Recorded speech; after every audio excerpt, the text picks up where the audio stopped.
we're going to get started here. We've got a nice big group of you in here. We're going to keep everybody muted for just now.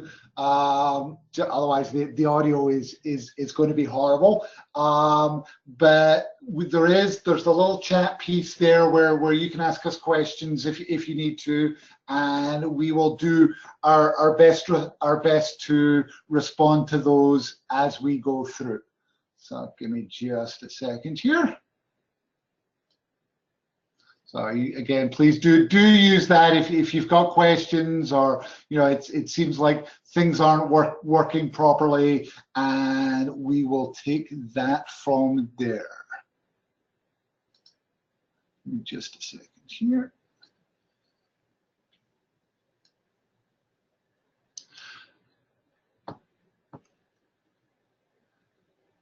Okay, so what we're going to do today for sort of the next basically hour or so is we're going to take a little while just to kind of introduce you to Therap and who we are and what we're doing and what our plan is moving forward with the LTSS folks in South Dakota. Again, you will get lots and lots of opportunities over the next few months to come to trainings, both online and in person, and to ask questions and to share opinions and all this. So this really is just sort of an opening gambit to give you a little taste of what's going on, and then we'll take it on. The presentation today is going to be by myself. My name's Justin Brocky, and Tracy Linko, who will be out and visiting you and doing a bunch of training as we go through. Also with us is Shirley Curvin, who's one of our team members with a lot of experience in the LTSS space. I have a few slides to start off with. I will try not to stay in PowerPoint for too long, because PowerPoint presentations are never the most exciting things. And then I'm going to try and jump into the application and give you a little bit of a flavor of what things are going to look like when you start using Therap for real. So a little bit about who we are and what we do. We are web-based software as a service. So that just means that you get to us using your browser. Pretty much as long as you've got access, you're going to be able to get in and do stuff. We've been doing this around the country for best part of 15 years now, and South Dakota was actually one of the first states we got into outside our home state of Connecticut. We started working with the folks at Northern Hills Training Center up in Spearfish very early on. So we've been coming out to South Dakota for a while, and in particular working with your DD folks. And that really is our background is primarily working on the DD side of things, but again, we've touched on aging and LTSS in a number of places, and have been looking to get into that in more depth, and you folks were brave enough, because we're working already with your DD folks, and looked at what we did to say, hey, let's see how we can make one system sort of do both. So as you can see, we've got experience in working all over the country, which has been really useful for us. That gives us a very broad perspective on how supports are working and how trends are going nationally. So we're not just getting tied into one, but yet we've got experience from all over the country in terms of what we do, and we've got support staff who are all over the country. So you're going to get folks coming and working with you from the Midwest, who kind of know how things go out there, and who spend a fair bit of time specifically in South Dakota. We look after all your data for you. We've got lots of technical stuff going on behind the scenes, so that we're available all the time, and so that your data is secure, because it is your data. But we're doing that looking after piece. Again, if you've got particular questions about the security or any of that stuff, we're happy to go into this. But what we really do, what we specialize in, is sharing data between multiple entities. So this is not just, well, the system has been bought by the state and is owned by the state, or it's also, our goal really is to get everybody involved in supporting the people you support in and getting at that data as we go through. It really is what we see as person-centered data. So you'll be in there. The providers will be in there. We even hope that the people you support and potentially their families are going to be getting in there. So that whole idea of having a whole circle of support, all able to see the right data about the right people, is really what our model is based on. And that's going to be particularly the case as we go through and we start talking about electronic visit verification, or EVV, and I'll get to that in just a little bit. But we have again a model of care here, and a sort of overall workflow, and really sort of the key bits to this are kind of, there's a budget that you put together, and to us, a budget is just a collection of service auths. So that's something that you guys do already, and I'm going to show you how you're going to do them in our system. And then what we call an ISP, you call a care plan. It's just really a list of what are those services you're going to be providing to that person, and what needs to be done to address those needs that have been triggered. And again, then one or more providers are going to be providing that service, and you're going to want them to be able to both document the fact that they've been providing that service, but then they're also going to have to bill against that. They're going to have to do their billing and their documentation and all of that. And these days, again, that's going to involve all their staff, because most of your services that you provide fall under the auspices of electronic visit verification. And then we want all of that to feed back in, so that you're knowing in real time that services are being provided, and there's a real sort of able to sort of measure that quality of care that's going on. So that's that whole sort of thing that's going on. And this is something that we are doing, again, all over the country. And a lot of it is about, here's our plan of care. Everybody ought to be able to see this. Use the case manager. The provider should know what they're supposed to be doing. The individual receiving support should be able to know what's coming through. So you'll hear a lot about us talking about ISPs, and when we say ISP, you can think care plan, and it all sort of fits together. We'll probably be doing some other things. We do a lot of focus on stuff like incident reporting. That's probably gonna happen through us. And there's quite a big push at the moment on the EVV side of things. So we're going to focus on, to start off with, service authorizations and visit verification and the billing that goes with it, because we want to try and get that done in the January timeline that we proposed. But behind that, there's going to be an awful lot of other stuff with the care plans and the billing, and maybe incident reporting and your case notes and all of that stuff as we go through. So I want to make sure that we get to do this.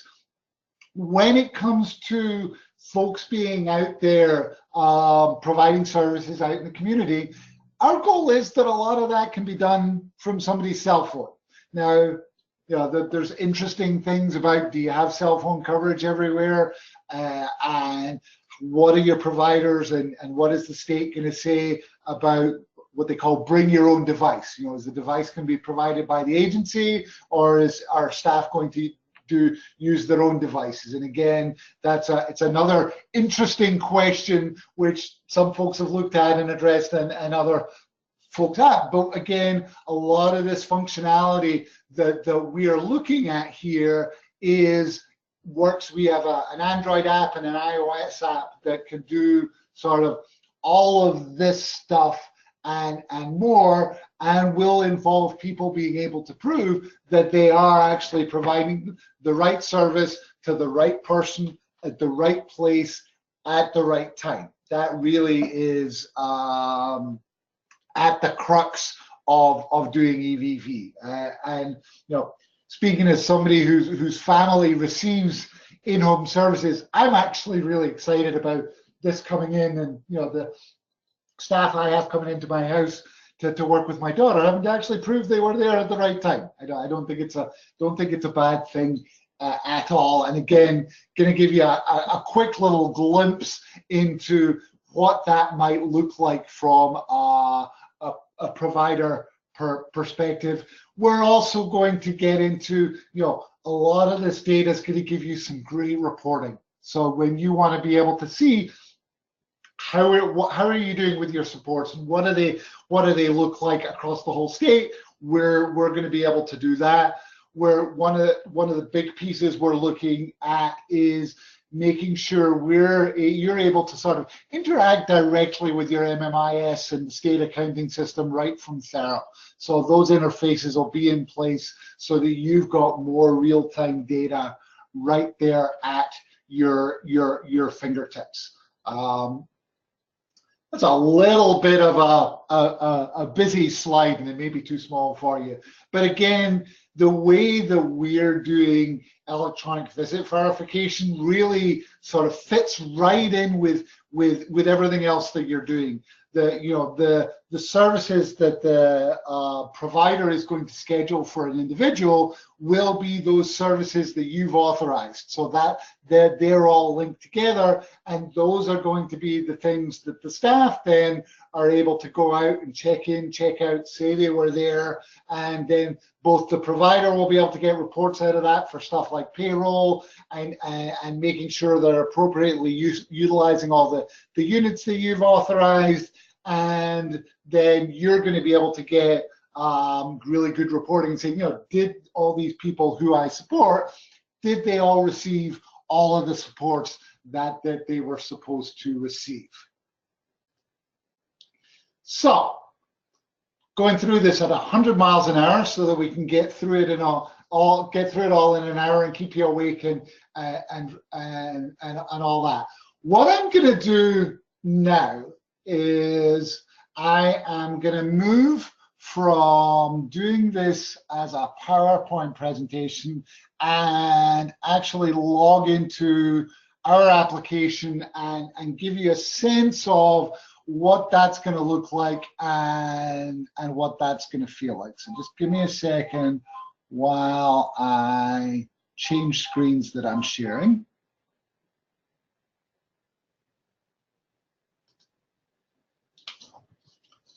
Okay, so now you should hopefully see our website, which is www.therapservices.net, and hopefully Tracy will jump in if I'm talking about something that's not up on the screen. And you can come here anytime you like. There's lots of training materials and stuff like that you can come and take a look at. You can even, lots of webinars you can sign up or look at recorded ones.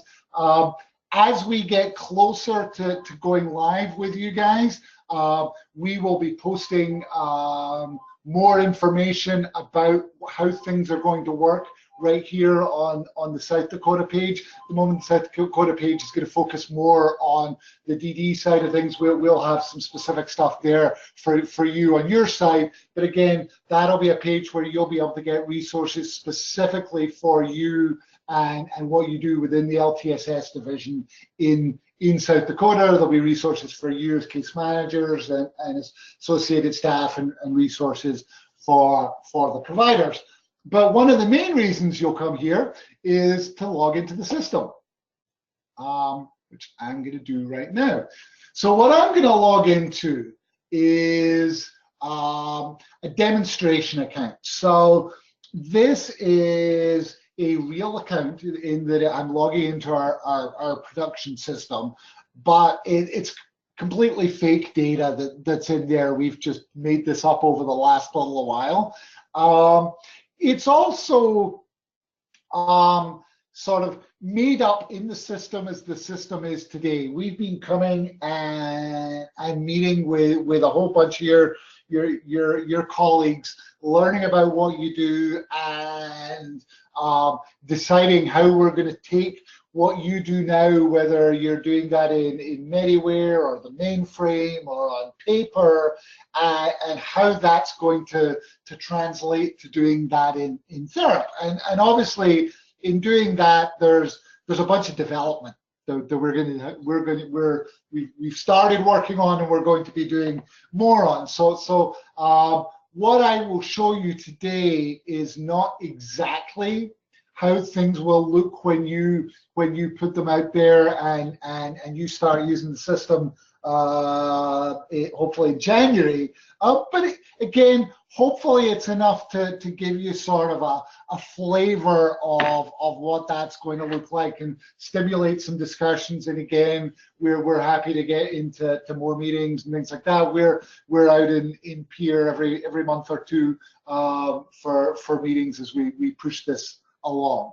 So when you log into Therap, you will have a login name, a password, and you'll have a provider code. And the provider code sort of decides what big account. So you will have a provider code for you as the state of South Dakota that you will always log into. And then you'll have your own login name and password, which of course you won't ever share with anybody else. And you won't ever use anybody else's. But again, and everybody else who uses the system will have their own login again. And somebody who works at a provider will have a different provider code. And maybe somebody works for more than one provider, in which case they'll have two different sets of logins, one for each provider code. So I'm now logged into the system. And I'm in what we call an oversight account. There's a bunch of things that I can do here which allow me not only to do work at a state level, but if I've got the right permissions, I can go and actually have a look at some of the data that's being entered at a provider level as well. So all of that's kind of there for me. When I log in, what I can do is restricted to me. So and it's restricted in two different ways. One of those is a caseload. So I have a caseload, and again, if I'm a case manager, I may have a caseload of just the people that I work with every day, or I may have a caseload which is of a region or the entire, or a few providers, or the entire state. Again, that's up to you guys to decide and assign out. And then I have a thing which we call a super role. And a super role is just a list of capabilities. It says, what am I allowed to do? What modules am I allowed to see? And within that module, am I allowed to put new stuff in, take stuff out, edit stuff, delete stuff, approve stuff? And again, so the privileges you have will be decided by your administration. So probably when you log into Therap, you won't see as much as I'm seeing just now. Because I'm doing a demonstration, I've just given myself basically every privilege there is, because it makes it easier that way to do the demonstration. You'll have a much sort of simpler account with fewer logins. But I want to show you sort of maybe 3 or 4 modules that I think you're going to touch base with. So when people start talking about Therap, you've got a little image you can bring up in your mind as to what that might look like. So one of those things that you're going to do is you're going to put together budgets for people. And again, to us, a budget is a collection of service authorizations, okay? So if I wanted to go in here and create a new budget, and I'm gonna do a new budget for Mr. Allen here. And again, you're always going to see a list of people's names. Again, that list is going to be restricted to those people that you work with, but if you're allowed to work with the whole state, then you may see thousands of people. One of the nice things about lists in Therap is they're really easy to narrow down. So I can start typing into this list, and as I type into it, it filters it down based on any column. So it's real easy for me to get to the people I need to really quickly. Now, click on Charles here. And you can see I've done a little bit of setup here just to kind of keep things moving along. The way our funding thing works just now, and we know you've got rules depending on whether you're a caregiver or on the waiver or state funded as to how much money you're allowed to spend, and we're going to build all that logic in. At the moment, I've just sort of simply given myself a budget of $20,000 to work with. So I'm going to do that. And I've got a start date and an end date for his budget. So I'm going to say his budget runs from July 1st until June 30th. And again, if you see something and you think to yourself, well, that's not the way we do it, don't worry about it for just now. We've probably either already been told that's not the way you do it and we're going to change it, or we're going to sort of learn that as we go along. There is here, let's say I've got a budget of $20,000, but during the year I fall and I break a hip and I need to get some extra money in here. There is a process where you can apply for exception funding for somebody you support. Now, at the moment, we can see that there are no services that have been authorized. So I need to add a service in here. So I'm going to come in here and I'm going to add a service. And I can pick from, and you'll see here, it's not every service that we've put in here, but it's a whole bunch of them. So I'm going to say, I'm going to do Adult Companion on the waiver is the service. I'm going to add here for Charlie. And again, I'm going to go in and say that this is going to run from July 1st till June 30th. And I'm going to give him 240 units. And I'm going to say next. Again, I could put some comments in there. Again, we've got a sort of approval process where if you're somebody that needs to get this approved by a supervisor, you can make that happen. You might want to leave comments for why somebody's getting a particular service, and you can do that. What I'm now going to do when I get the service provider is I'm going to get a list of all the providers who are authorized to provide that service. Again, I'm in a demo account, so there happens just to be one. So provider one, so we'll choose them. And again, now what I'm going to get in your case would be that provider's rate for that service. Some rates are fixed. Some other services may well have variable rates or not. And I know I want to be able to send this authorization out to the provider, so I'm going to click that shareable piece. We at the moment have a way whereby you can allocate those units out evenly across the months of the authorization. We do know that you authorize things weekly, and we're going to make sure that you can both authorize weekly and then budget weekly as things go across. So that's something that we're working on. But just now, we'll just allocate those evenly across the months so that we can start working with them. And I'm going to save that and pop it in, and I can go back to the budget. And this is in here, it's reminding me that we've not sent this authorization out to the providers yet. So I'm going to add one more in just so you can get a sense of how that might work. So I'm going to say this is going to be nursing on the waiver. Okay, and Again, I'm going to put that in for the same period of time, July 1st.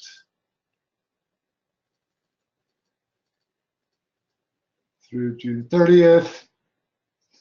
And we'll do 120 units.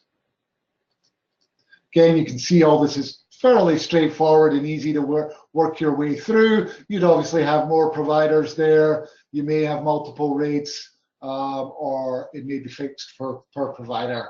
We'll give you what you're allowed to do. Oh, I made a mistake there.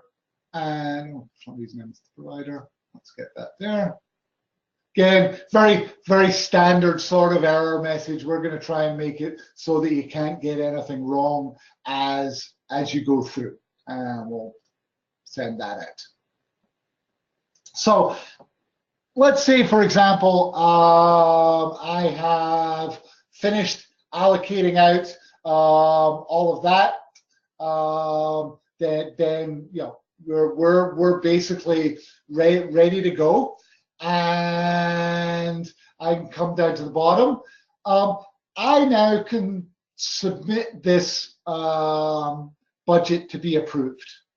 Okay, and again, you may have a scenario where you're allowed to approve your own budgets, or it may have to be somebody else who approves it. And again, that may even depend on certain things within the budget. You know, maybe the budget's got exception funding, and that means it needs to be approved by a supervisor, whereas if it doesn't, you can approve it yourself. And again, there's a whole process you can see, because I'm also an approver, where I could even reject it back to myself, which would be a little weird, but I could technically do that.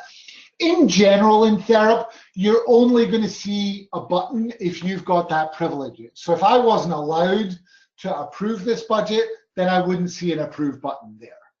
You know, but again, as I said at the beginning, I do have all the roles. You'll notice there's also a printable version of this. So if for some reason I did need to get a paper version of this out, I could do this. Though our goal is that actually what you're going to do in this is you're going to send it to people through Therap.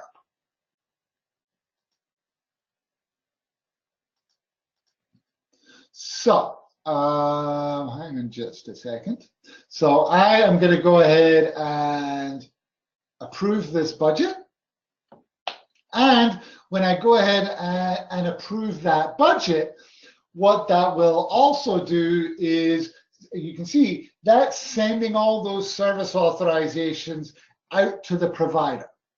Okay, so rather than you having to fill out another document and mail it to them or something like that, that's actually going to show up directly in their account. And I'm going to show you what that would look like in just a second here. So you got a sense, if providers are ever asking you, what's this going to mean, that you'll be able to say, oh, I saw that, it looked really cool.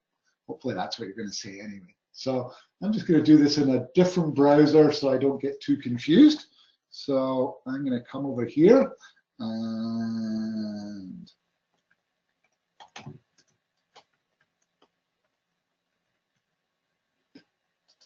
log into a provider account, and of course, I'm going to forget what my password is, but that's okay. We'll try again.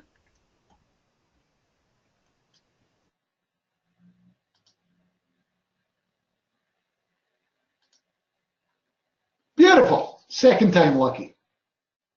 So if I was to come over to my to-do list, and again, to-do lists are based on privileges. So I happen to be the person at the provider who's got the role that says, I'm going to get notified about new service authorizations as they come in. Okay, so by doing that, and this is actually telling me that I've got 4 service authorizations coming in, and there's the 2 I just did just now, and we can see we've actually got a couple more that came in before, and if I want to, I can go in and I can look at all the details associated with them, and actually I could do some more work. And if I was ready to set them up so I could bill from them, I'd choose an extra couple of little bits down before, and I would say, yep, I've got that. And the nice thing about it, that'll then let you know that the provider's got the service authorization, and they're all ready to go and start doing what they need to do from that. Okay, so that's you've written some service auths, you've sent them over, the provider's got them. What you've also probably done is written a plan of care. And again, remember, all the provider had to do was come in here and look for this. They can also set up notifications. You know, if they're not in Therap all the time, they could get it so that they get a text message or an email saying, hey, you've got a new service auth, you better go and look at it. Or, hey, somebody's just updated the care plan for you, somebody you support. You should go in and you should take a look at that. And what they might do when they do that is they might come in and do a search to see if there are any care plans written for the people they support. And you can see here it's saying there happens to be a care plan for Charlie written by you that's showing up for them in there. And it's saying here, and this is kind of some of the cool stuff. You wrote it in your case management account because you're the case manager, but because they support this person, they're able to see a read-only version of it in here.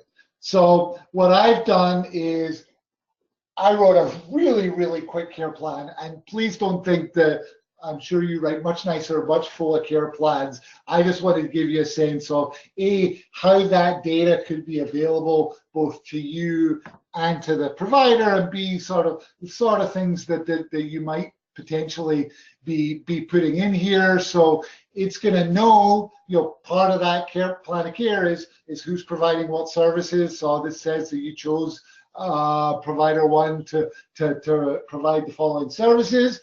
And then what are the things that you're looking to do? Well, you've gone through your CHAN, you've got all your triggers, and you've probably, based on those, you've established needs that you want the provider to work on in doing those things.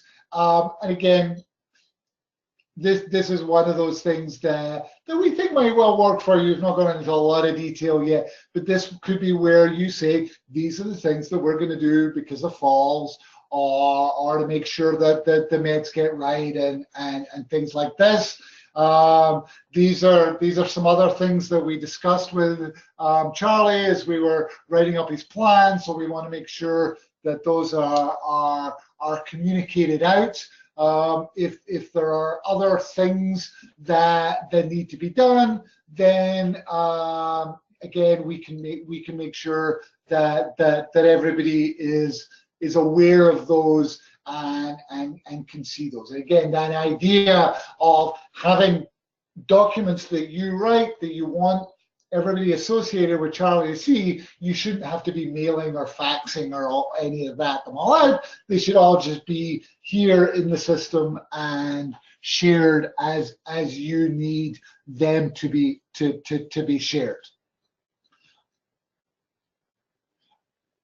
So again, based on the fact that you've authorized this provider to go ahead and provide those services, what comes next is that provider needs to do this whole electronic visit verification lock. So what they will do, and I'll go through this really quickly again, just so you've got a sense of what is going on at the other end, is they will put together a little schedule of what's going on during the day for their folks. So here's the people they support, including Charlie. And I could look at this by the people receiving services, or I could look at it by who the staff are. So you can see I've got to be quite busy today, and Tracy's just got one thing on today. Now, you'll notice by looking at the schedule here, these first two shifts, they've been completed. That means that somebody, me in this case, went and checked in and checked out for them. This orange one here, that's saying it was checked in for, but hasn't yet been checked out. And if I was back on the individual list, I can actually see this red, this pinkish one, and that's a slot that doesn't have any staff assigned to it. So you know, I as a provider know, wait a minute, you know, I need to get some staff out there. And you as a case manager, you know, if you're getting a call from the agency saying, hey, what's going on here? This agency's not coming out. You could actually look here and say, well, no wonder nobody's coming out. They didn't schedule somebody, and maybe you've got a bit more information. What you can also do is you'll be able to open up this slot. Okay, and you can see that this was service was supposed to be, you know, provided at East Capitol Avenue in Pier. If for some reason you're not sure where East Capitol Avenue is in Pier, you could actually click on the map, and you know, see that's inside your state capitol building, was where the service was supposed to be provided that day. And then you're actually going to be able to see that, you know, and that was supposed to go on from 7 o'clock till 8 o'clock this morning. But if you come down here, you can see that Justin actually checked in at 12:12 and checked out at 12:12 as well, which wasn't too cool, and was absolutely nowhere near the state capitol in Pier.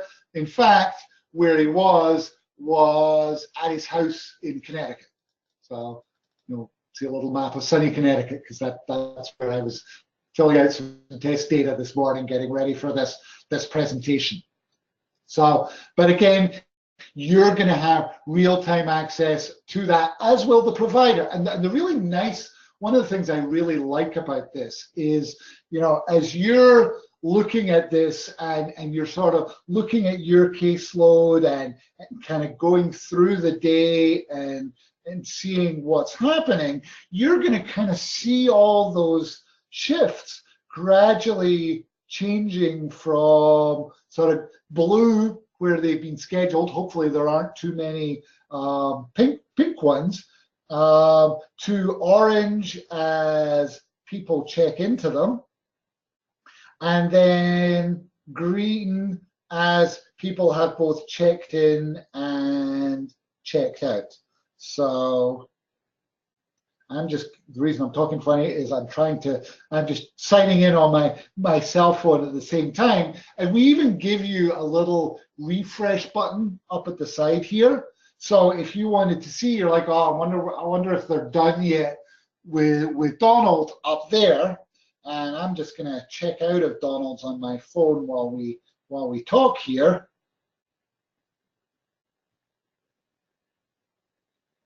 Okay, so that's me checked out. So if I were to refresh, you're actually seeing that in real time. So you're going to see that your people are actually receiving services in real time. And again, you can always check in, and you can see that data right there. And in fact, you can see I started at home and I finished in our office. So again, if I were to open that up, you can actually see I'm sitting in the Therap office doing this presentation at the moment. So you get some real time.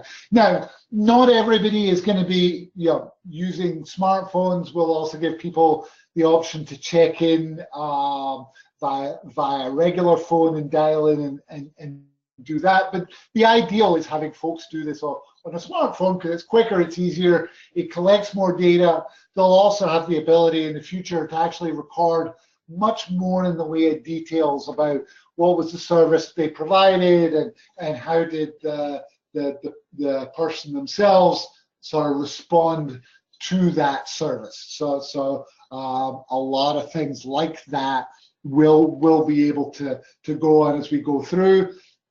And then from a provider's perspective, because if I open up this, this is based on the fact that they're able to schedule their staff for this particular service. Is very much based on that service authorization that you put together and sent out to them. So they are then going to be able to turn around and bill directly for this. And we in the background can generate that claim, send it right either off to the MMIS if it was a waiver service, or off to the state accounting folks if it was a state plan service, or wherever else it needs to go, and they will be able to do that directly just based on the data that's in there. So this is going to make their billing at their end much quicker, much more efficient, much more accurate, because they're going to be billing based on that time that the staff put in. And again, if it was, let's say I come back to this one, and the staff accidentally checked in and checked out at the same time, and you're like, oh, the staff themselves can't change that, but they can talk to their scheduler, and if they're comfortable that actually that should have been changed to 2:12 p.m., let's say, the scheduler is going to be able to go in and make that change, but we're actually going to retain that.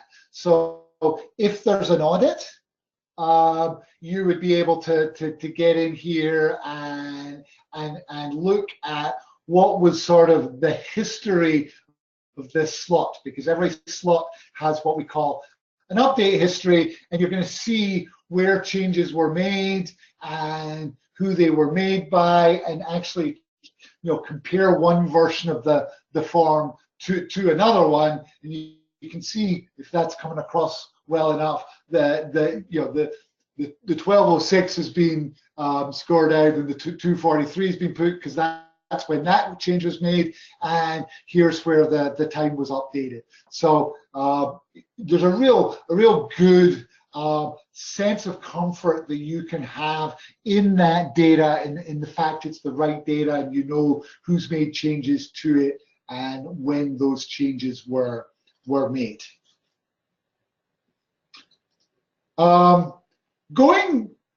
That's probably about what I wanted to do on the provider side of things. Again, there's a lot more stuff that the providers could choose to be doing. So if they're going to want to track some health information about the folks they're working with and other stuff like that, there's all sorts of functionality in there, and we can get to that sort of some other time when we've got some more time to spend on doing some things like that.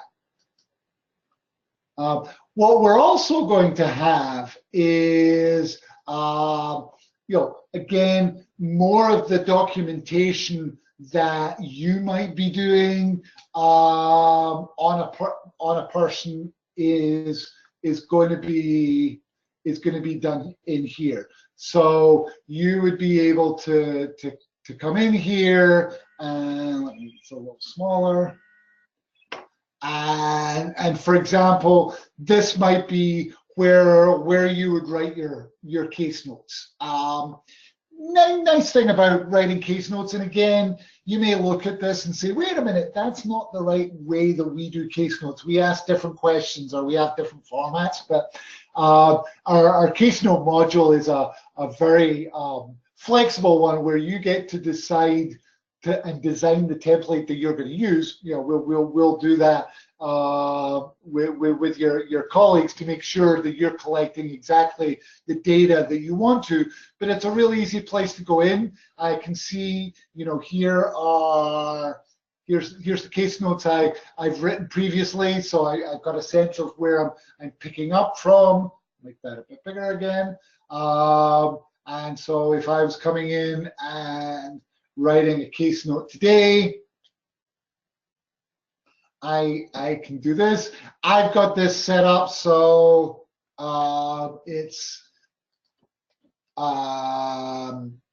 just during time and by duration. You might be required to enter a start and end time. Again, that's configurable. You probably have a list of what are effective activities that you can be doing as a case manager. I just put a few things in here. Again, we'll work with your colleagues to make sure these are the right things, and where, if you need to track where you did that stuff, you could certainly do that. You say this was billable, but it wasn't face to face, and I called the agency director, and so I'm going to put them in, and I can attach documents here. And again, we've got lots of places throughout Therap that you can attach documents and put them. We have a module we call document storage. So once you've scanned a document in and it's there about that person, you're going to be able to access that again and again if you need to send it to other people or whatever. And then I can write my note. And it's I think this is a 30,000 character field. So if you're one of those people that likes to write a real essay when you write your case notes,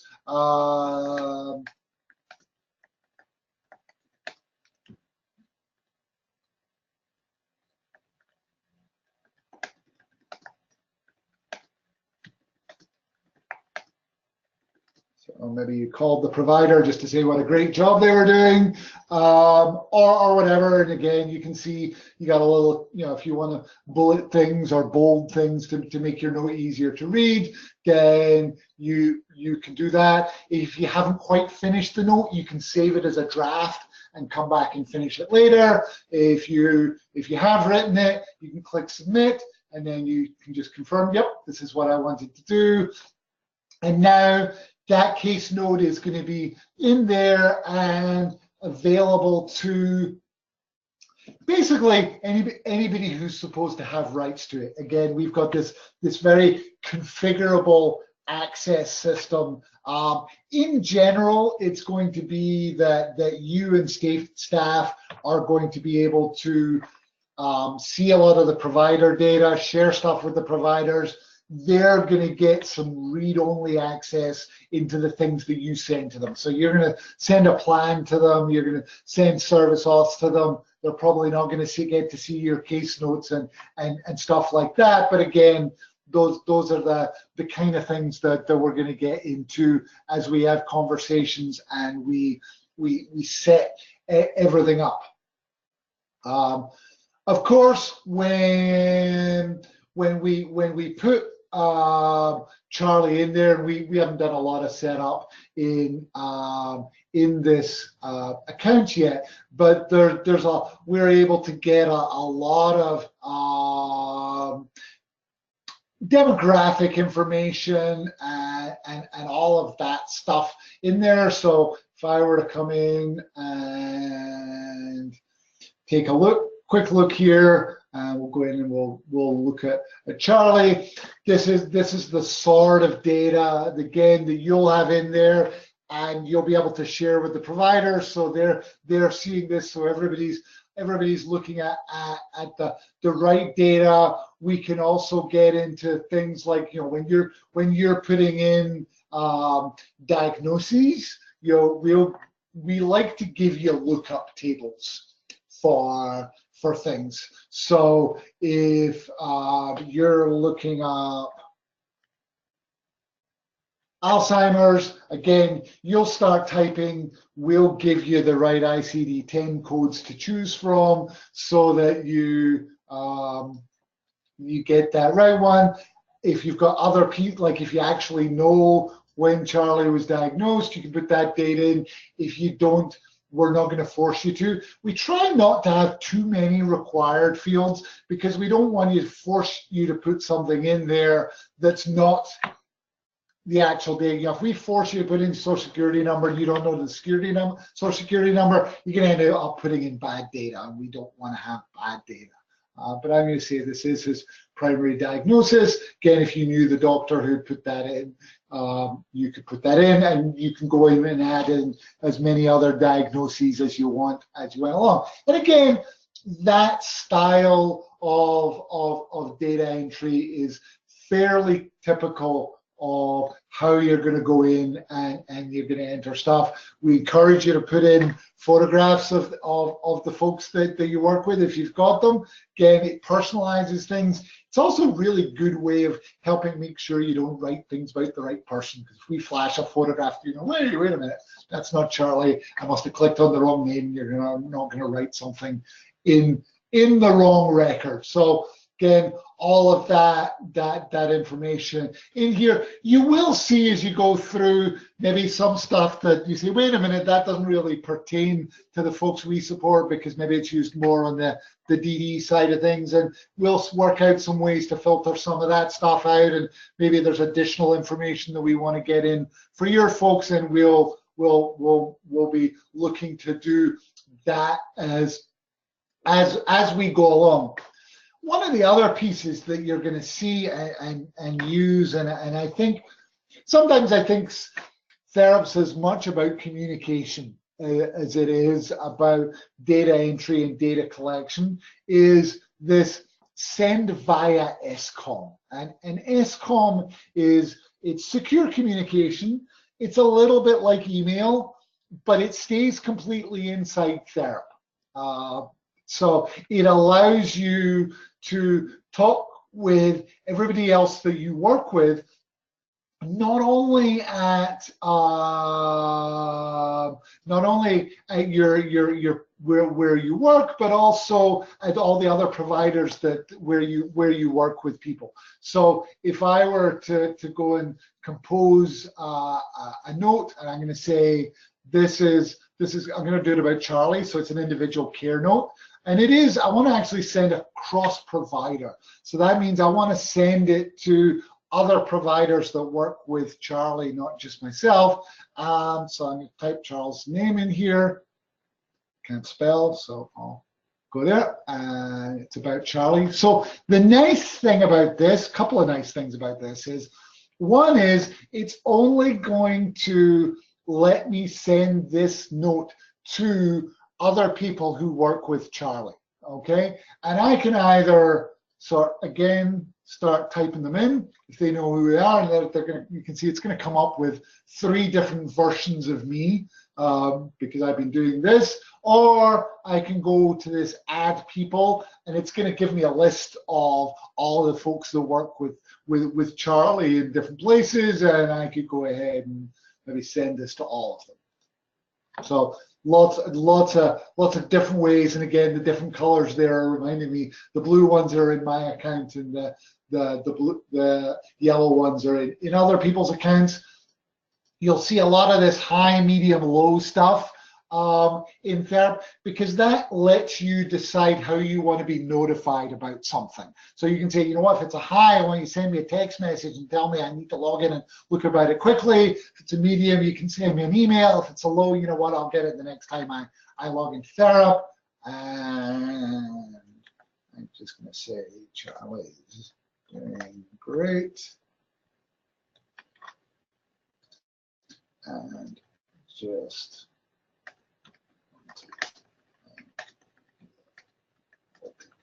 so again, real easy way. I can attach other Therap forms. So if I wanted to attach his plan, I could, or an incident report about him, or something like that. Or if I wanted to put in an external file, I could do that. Or I can just send this.